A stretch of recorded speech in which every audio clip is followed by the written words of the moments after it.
Kuro Games paying creators to be more biased towards Wuthering Waves? That is a big question that's been in the community since the game first came out, and many people want to know the answer, as there's a lot of creators out there who make a lot of Wuthering Waves content, and there's also a lot of content creators out there who make a lot of Zenless Zone Zero content, and also just other content to do with Hoyoverse. And that obviously sparks a debate of how truthful are you being, and are you being paid by these companies, which is a comment that I get a ton in my community. And also I know a lot of other creators get that in their community too. So in this video, I'm going to be talking about everything you need to know about Wuthering Waves and their creator system, and I'm pretty much just going to be transparent with you guys on what I make, on what Wuthering Waves has influenced on me, and whether I'm actually a Kuro Games shill, or if it's actually not as deep as you think it is. Because recently the phrase Kuro shill or Hoyo shill has been thrown around a ton, and there's also been a lot of misinformation whenever it comes to content creators, which I'm going to be talking about in this video. But if you enjoyed this video, don't forget to leave a like and subscribe if you enjoy it, and also go over to Gamer Subs and use my code KAZO where you can get yourself 10% off a ton of cups and tubs.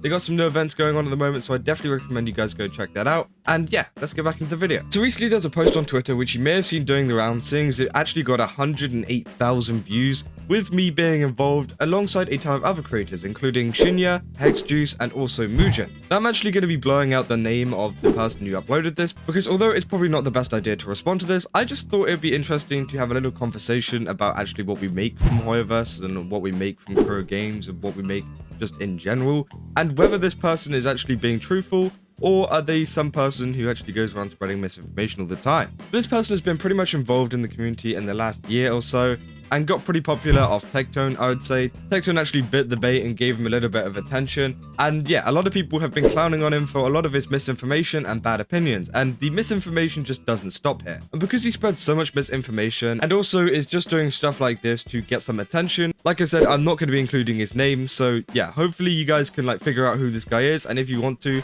you can probably go through my replies and see what it is on Twitter. But pretty much they say in this tweet, how much did Kuro pay these VTubers to shill for them? Because all of them seem like they got a very expensive VTuber model within a short period of time while spreading totally real, not fake contract. Now, I don't know exactly what he's saying there. It's not fully in English. So yeah, I mean, first of all, I think that's completely wrong. I think a lot of the people have just made more content and got more popular, which actually warrants getting a better VTuber model. Now, if we go down here, obviously it says before smearing Hoyoverse, and then it's got all of our models, and then Mugen has no model because he started off with none. And then it says after smearing Hoyoverse, and then, we got all our different models, which I think is quite a funny coincidence that we all got new models around about the same time. We pretty much had models in the same year, obviously around Wuthering Waves coming out, but there definitely isn't any correlation between that. And I know for a fact that Shinya's model didn't actually cost him that much. I'm pretty sure, I remember Hex talking about it.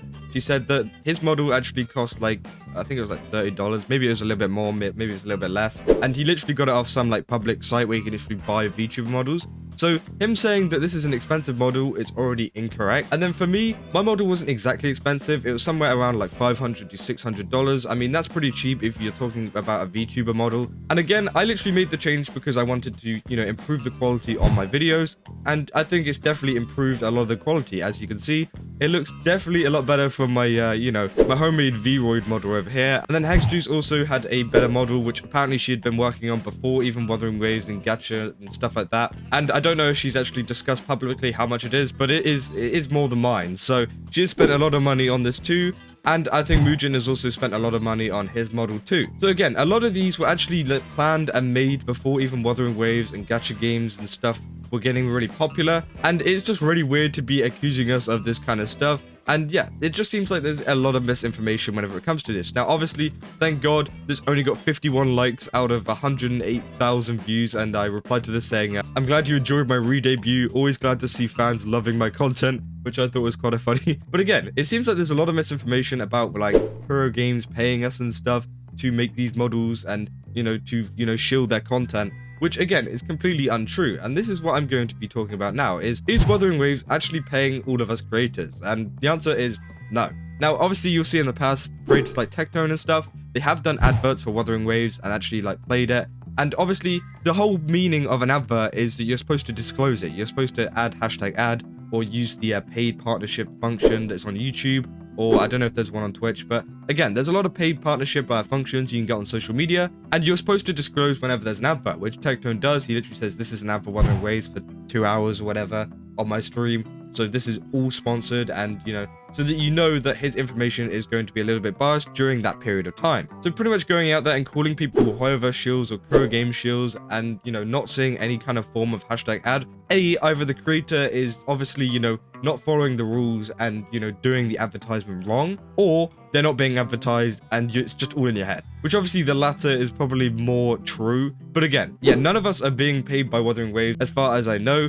The creator system for Wuthering Waves, albeit, is actually pretty bad. I'll be honest, when the game first came out, there wasn't really much of a creator system. Obviously, they had the Wave project, and it just wasn't really that solid. Now, they have actually set up a new creator system, which is currently in the works. They haven't actually released anything yet. So, again, maybe we're going to be getting more stuff from that. But so far, I haven't received any kind of like payment or anything like that from Wuthering Waves, and I'm sure a lot of these other creators haven't either. Obviously, I don't think Hexjuice has, because obviously, she covers a lot of other stuff other than Kuro Games. And I don't think Mujin has either. Obviously, his information is quite accurate, and he likes to get to the point and actually take down a lot of these companies, promoting scummy business practices. And I think Shinya hasn't either, because again, I just wouldn't really see him doing anything like that. And Wuthering Waves just didn't really have the budget to do anything like that anyways, which is why Tectone actually said in the stream that he actually reduced his prices for them because they couldn't afford to, advertise him for a proper rate that he would usually accept from another company, because they were really low on money and they're not very good at advertising, which they still aren't really at the moment. Now, they are improving,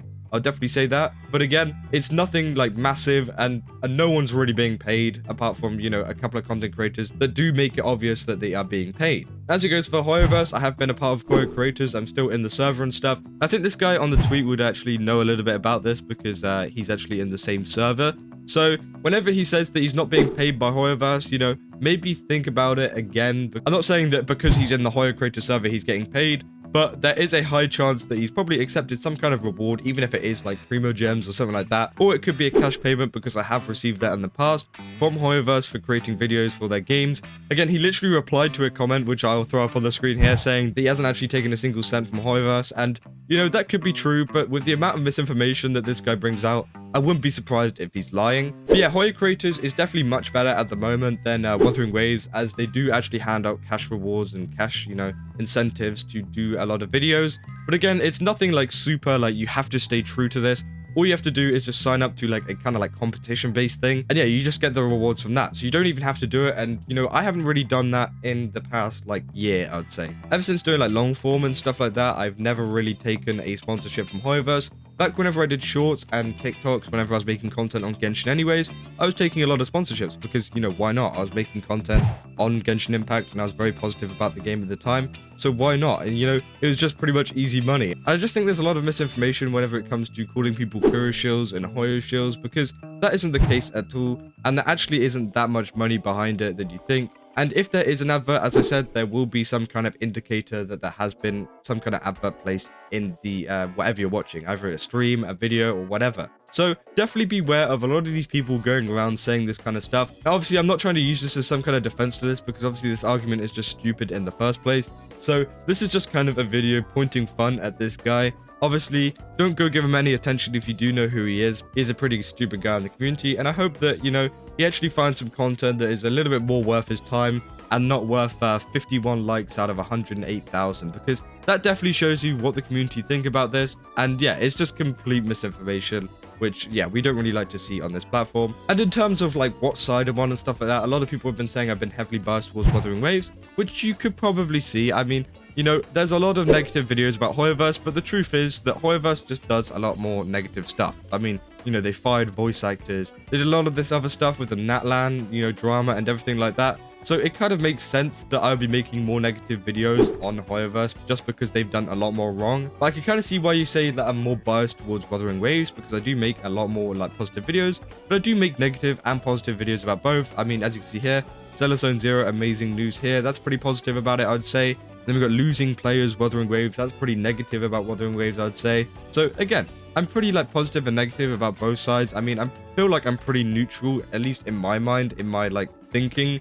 I feel like, I don't really have any bias towards any game. I'm pretty much just covering the news or drama that's going on at the time. And if it's Kuro Games doing something wrong, then of course I'll be straight on it to, report on it. Now, I probably could make a few more positive videos about Zenless Zone Zero, but at the moment, Zenless Zone Zero has been a topic that's been just kind of dying on YouTube. It's not doing good for a lot of creators. I've seen a lot of people at the moment uploading Zenless Zone Zero videos and they're not doing as good as their previous videos. And that's just due to the game not being as popular as it was on the release. So that's why I'm making less videos on Zenless Zone Zero at the moment. And yeah, Wuthering Waves still seems to be doing very, very good. As you can see, the views are doing pretty decently for the Wuthering Waves videos. So of course, I'm going to keep making videos about them. So yeah, that's pretty much everything on a channel front. I do like all of the games. I like all of the Horrorverse games. You know, I've played Genshin Impact for years now. I still like the game somewhat. I mean, obviously the devs and the rewards and stuff aren't great, and I haven't really played the game in a few months, but I still liked it whenever it came out, and I still like the overall mechanics and the idea of it.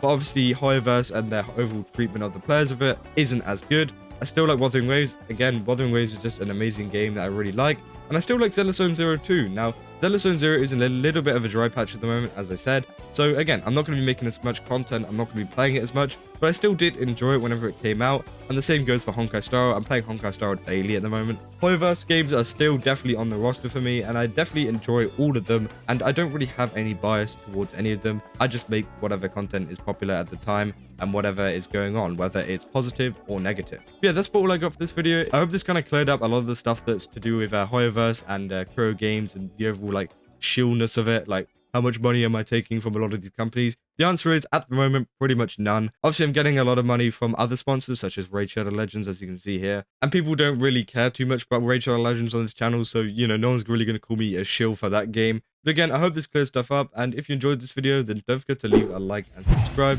And yeah, I will see you guys in the next one. That's all. See ya.